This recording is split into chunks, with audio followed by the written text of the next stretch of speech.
welcome back to the podcast. We have a special guest with us today, Robert Boyle.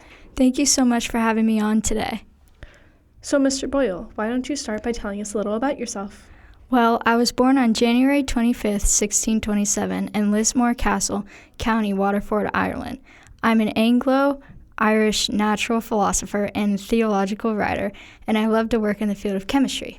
I've also conducted research in hydrostatistics, physics, medicine, earth sciences, natural history, and alchemy. I'm a strong Christian, and in 1660, I helped found the Royal Society of London.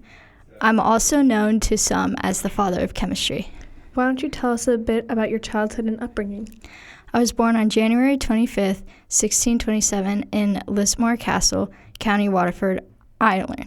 I was born into a wealthy family, the 14th child of my father, Robert Boyle, who was the first Earl of Cork. I attended Eton College for my education. My brother Francis and I took a tour of the continent in 1639. What would you say has been your most important scientific finding? My most important scientific finding is in the field of chemistry. I found that the relationship between the pressure of a given mass of gas is inversely proportional to its volume at a constant temperature. This law of chemistry is now named after me, and it's called Boyle's Law. What are some of the challenges you faced when working in your field? Life hasn't always been easy for me, as I've had some health issues throughout the years. I struggle with weak eyes and hands, recurring illnesses, and have had one or more strokes. It can prove to be difficult to research and learn more about chemistry and also to live with these. How was your discovery and invention received by others in your field? While I was at Oxford, I was working alongside John Wilkins, Christopher Wren, and John Locke, and others. We all found great scientific discoveries and worked well together.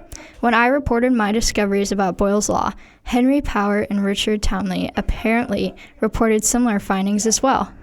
In what ways do you hope your discovery and invention will lead to meaningful improvements in the world or in the lives of other people? I hope my discovery helps people to better understand the great world God created for us. After all, making discoveries about God's creation only strengthens my faith and my relationship with Him. Also, I hope it helps people see why I believe in a mechanical philosophy and a mechanical perspicularian hypothesis. How is your work seen in the world today? My work is still seen today mainly in my findings in chemistry. In chemistry, my law, which is known as Boyle's Law, is still used in current times to explain the relationship between pressure, volume, and temperature. It is used in most areas of life as well. What is your view on the relationship between science and religion?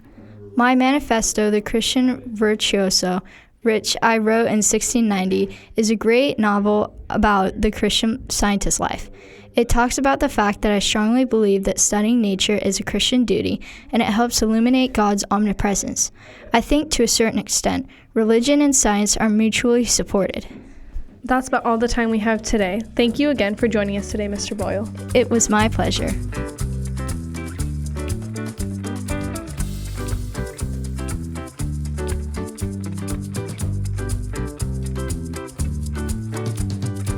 This episode has been a production of the Capistrano Valley Christian Schools Podcast Network.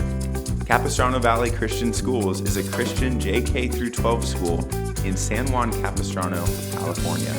Be sure to check out, subscribe to, and leave a review of this show and the other shows on our network on your podcast player of choice.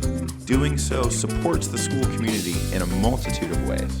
For more information about the CVCS Podcast Network or any of our other shows, check out cvcs.org or email podcasts@cvcs.org. On behalf of the whole network, this is Mr. Jasper saying thank you again for listening and stay tuned for more.